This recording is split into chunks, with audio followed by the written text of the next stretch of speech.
घरवा होता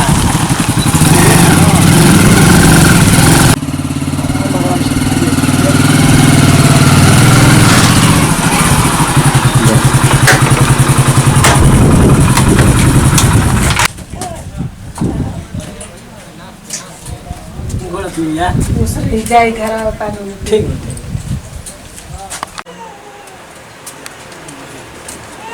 नानी साले बाड़ू हो क्या जी आई बनी प्रणाम खुश रहो मस्त रहो का हाल बा ठीक है सब और सब खेती बाड़ी सब बढ़िया बनू ठीक है वहाँ का मानी कहाँ मानी साड़ी भाई वहाँ के दुकान पे बने हाँ चला ठीक है बा हमनियों का समाचार सब ठीक है बा हाँ सब ठीक है नू हाँ और सब ठीक बा बीतता पानी लेके आ ठीक ठीक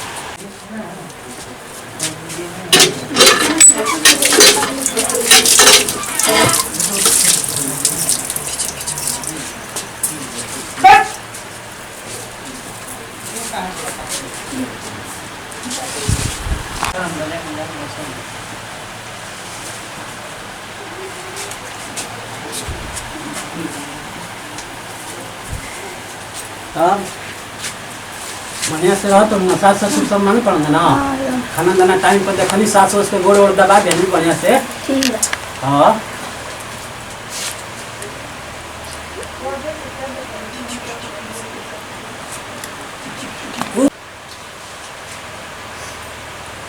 बबुआ ठीक बन ना हाँ हाँ सब ठीक बा आ दीदी दीदियों तार ठीक है बाड़ी बड़ा घड़ी घाम शाम लगा था सामने होने में देखते बाड़ी तब साड़ू भाई कब आई हो अब शाम हो रही है अब अबे करिए ठीक बा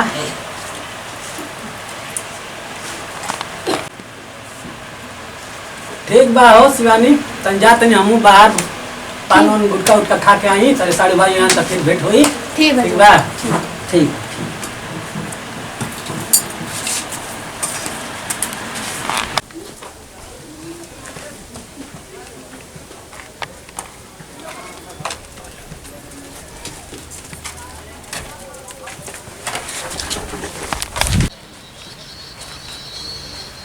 अरे भाई क्यों हमारे मेहमान आज बा का हमारे साहू के गरिया का हैं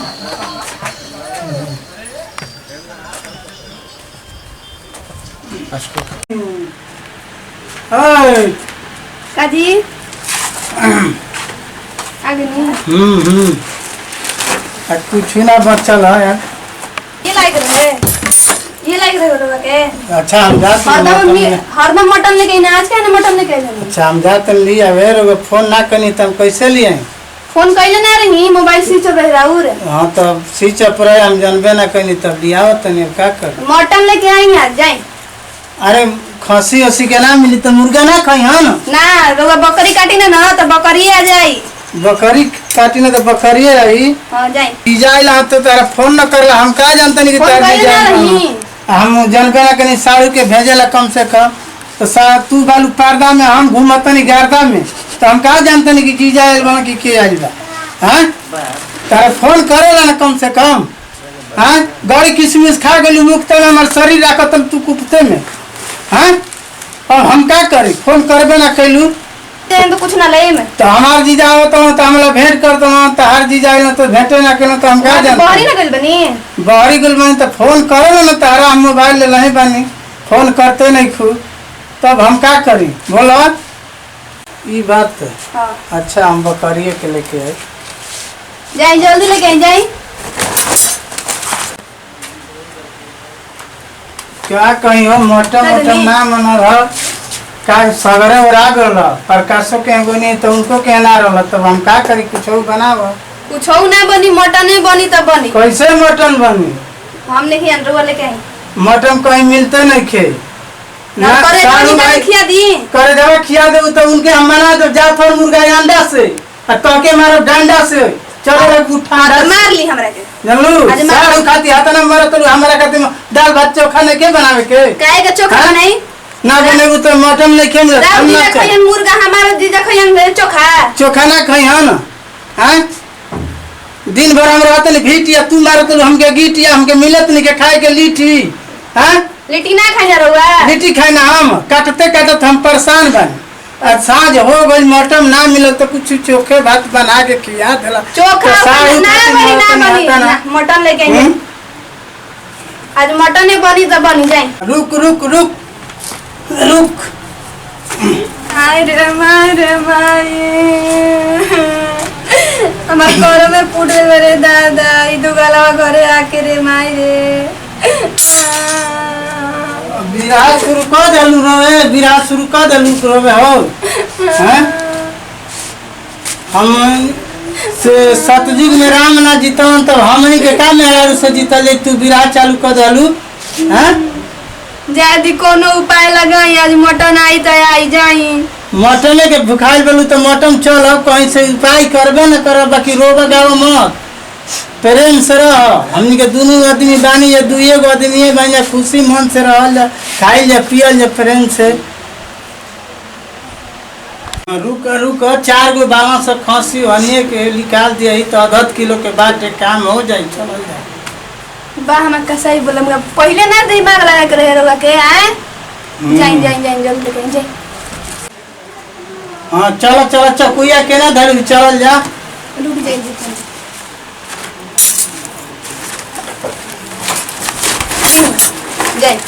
चलो चलो तारे चले के परी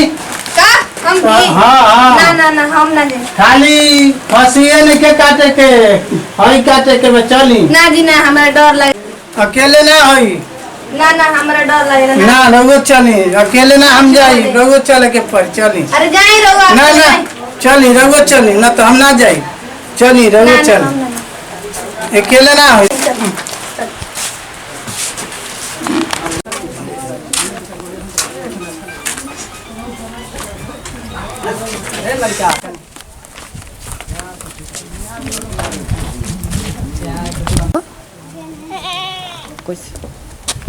धरी कैसे धरी एगो अगला धरा एगो पछिला एगो मुड़िया धला मार दी हच दे उड़ जा कैसे रहुआ करी ना धरे में तब ना अरे धरी ना आई धरी पहले हे तेरे धरी ना एगो के हई धरी के छोड़ी है के धरी बड़की के बार वाली बिया धरी धरी धरी धरी हाँ तो आरू कहो बोलियो बहिना हां चलो चलो हम काटी काटी केने से काटी भोला मुड़ी काटी की गोड़ काटी रे मर्द त लौकते नहीं के कर अरे रे केने से आवाज आ ओ बकरा काटने वाले भाई कसाईयो कहां से घोर कलयुग रे भाई घोर कलयुग हम प्रलय विनाशक प्रलय छी छी बो अरे बाप रे बाप भाई बकरा काटने वाले कसाईयों कभी तुमने सोचा है कि ये पाप है तू आज काटो कल मैं काटेगा तो पारा पारी काटने का काम लगा रहेगा इसलिए कहते हैं कि मुड़ी कटौवल तो होता ही है भाई कसाईयों अरे कटौवल मत करो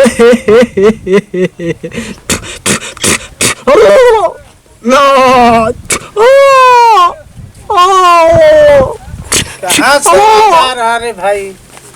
प्रणाम हमारा नाम है शिवानी रोज सब अगर वीडियो अच्छा लगा प्लीज लाइक एंड कमेंट कीजिए कमेंट करके शेयर करेंगे कि ताकि हमें कैसे लगा था वीडियो नमस्कार जय जय